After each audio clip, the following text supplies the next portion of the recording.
Hey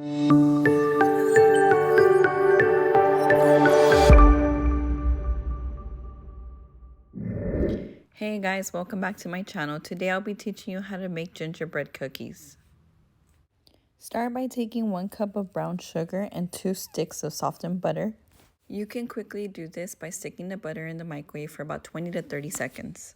Then you want to take your mixer and start mixing the butter and the sugar until well combined. I always start my mixer at a low speed and then I adjust it as needed and pick it up to maybe like about a medium. You also want to make sure here that your butter is not too melted, so I do recommend checking it in between your heating time to make sure that it doesn't get too runny.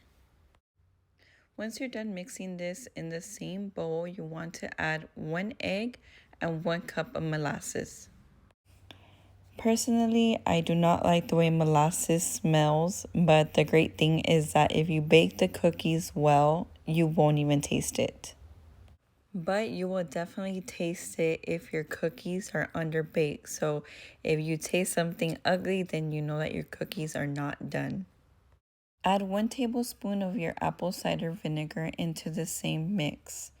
You will also need to add 2 teaspoons of vanilla extract. Double check that your measurement is a teaspoon measurement and not a tablespoon one. Next, take your mixer and mix everything until well combined. I usually leave the egg untouched until the very end because the more that you mix the egg, the tougher your cookies will be. And our goal is to have nice and soft, chewy cookies. You can set this bowl aside and grab a clean bowl so you can start to prepare your dry ingredients. You're going to start off by adding 5 cups of flour. I used a Wilton spatula to scrape off the excess ingredients. You can also do this by taking a butter knife and using the flat end to do the same thing.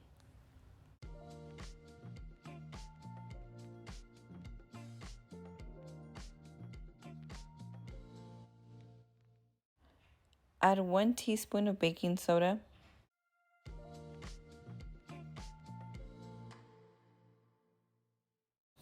Add half a teaspoon of salt.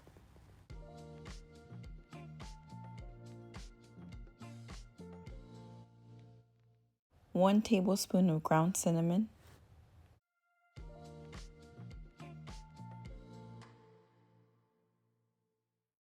1 tablespoon of ground ginger.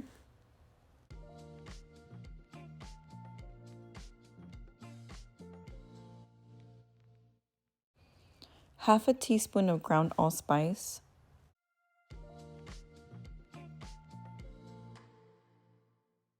1/2 teaspoon of ground cloves.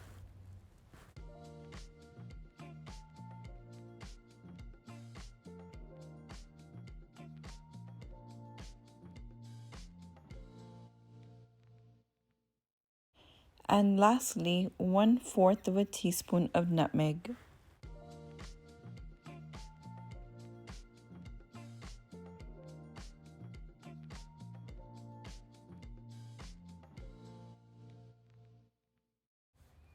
Then you want to take a whisk to start blending these ingredients.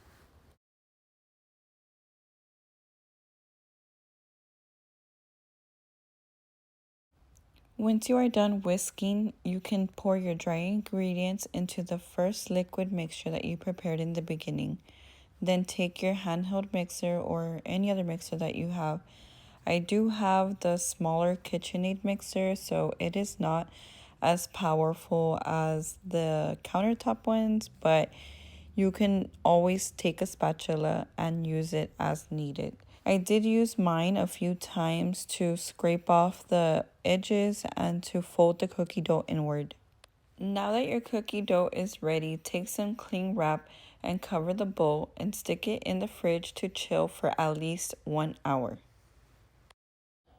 After you take it out of the refrigerator, it is important that you let it sit for at least 20 to 30 minutes. Lay out your wax paper and lightly flour the surface as well as your rolling pin. Then you can take some dough and start forming it into a ball. The longer you mold the dough, the easier it becomes to work with. You'll notice it will feel warm and it will go from a dull to a nice deep color. You will also get smoother cookies with less cracks. You'll want to roll out the dough to 1/4 of an inch in thickness. You can measure this with a ruler if you feel unsure about how thick or thin your cookies are being.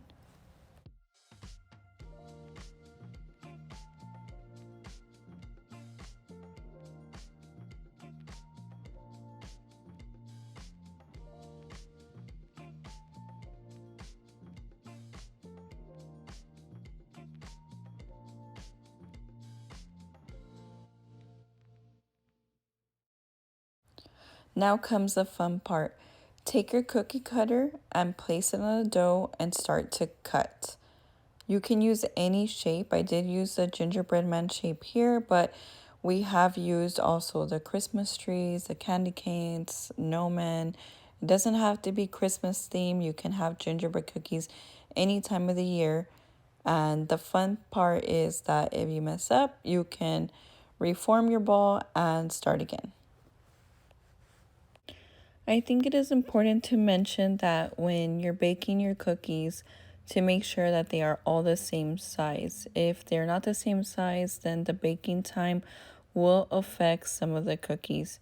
So, for example, if I have a 4-inch cookie, I want to make sure that I put all my 4-inch cookies together on one pan. If you have different sizes, that is fine as well. Just make sure that you put those together when baking.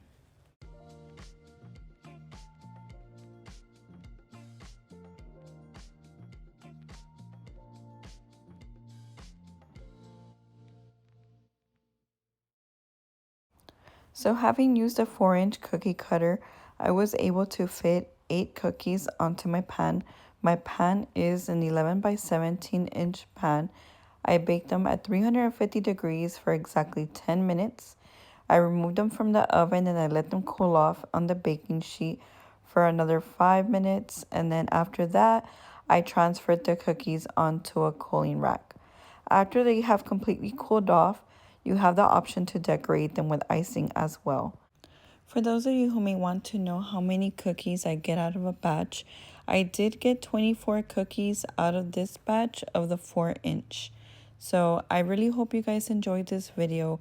I hope that your cookies turn out great. Feel free to leave me some comments on what you think. And thank you for watching The Jane Away.